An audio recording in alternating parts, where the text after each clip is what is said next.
Hoy vamos a hablar de los humanistas, un movimiento cultural, filosófico y artístico que surgió luego del fin de la Edad Media y que tuvo su cuna en Florencia, Italia, básicamente bajo el gobierno de los Medici, sobre todo bajo el amparo de Cosme Medici, quien consideraba que para gobernar había que tener un equilibrio en la correlación de fuerzas y no el poder absoluto, porque la posesión total del poder generaba un desequilibrio que tarde o temprano acabaría con el poder.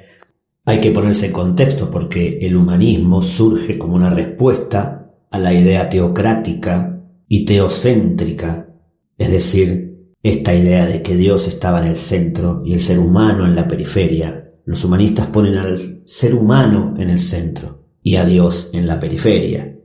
Y esto se debe a que en la Edad Media hubo una serie de sucesos en los que los seres humanos se sintieron abandonados por Dios. Entre ellos fue la invasión de los mongoles, que generó un gran temor y que, más allá de que los mongoles no avanzaron luego de vencer a los ejércitos europeos y se retiraron, el pavor quedó allí.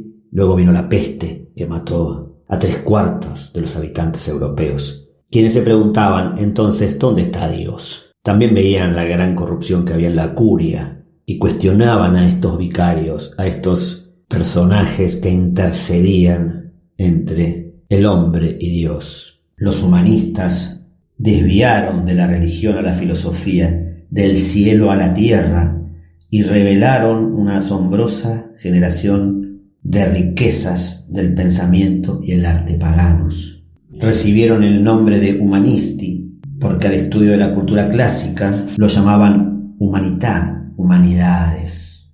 Casi todas las obras clásicas y latinas ya habían sido conocidas por muchos eruditos medievales, pero en el siglo de los humanistas se desconocía la poesía griega y muchas habían sido olvidadas en bibliotecas de conventos o catedrales.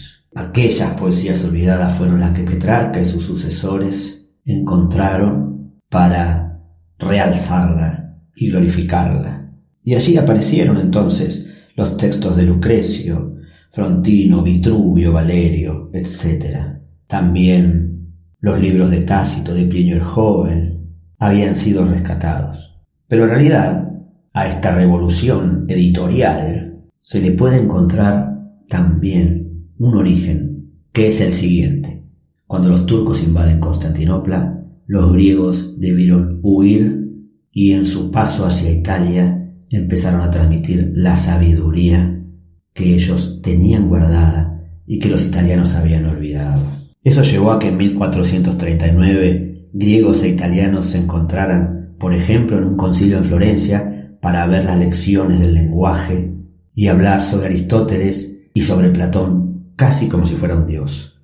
Así que esta invasión de los turcos y la caída de Constantinopla en 1453 fue uno de los acontecimientos que hicieron que la cultura fuese llevada como una antorcha por los eruditos de Constantinopla hacia Italia, y allí los italianos rescatasen el latín para reemplazar el griego. Por eso el humanismo no empleó el griego como idioma, sino al latín. El humanismo fue un movimiento que amaba todo aquello que permitiera el desarrollo del ser humano. En estos días, más que nunca, la humanidad nos pide que seamos cada vez más humanistas.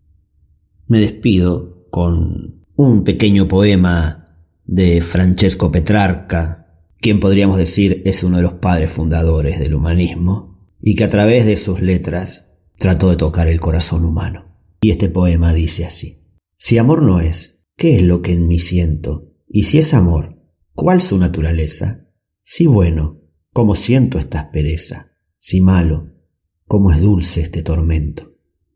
Si ardo a placer, ¿qué lloro y qué lamento? Si a mi pesar, ¿qué gano en mi tristeza? O viva muerte, o plácida crudeza, como haces tanto en mí, si no consiento.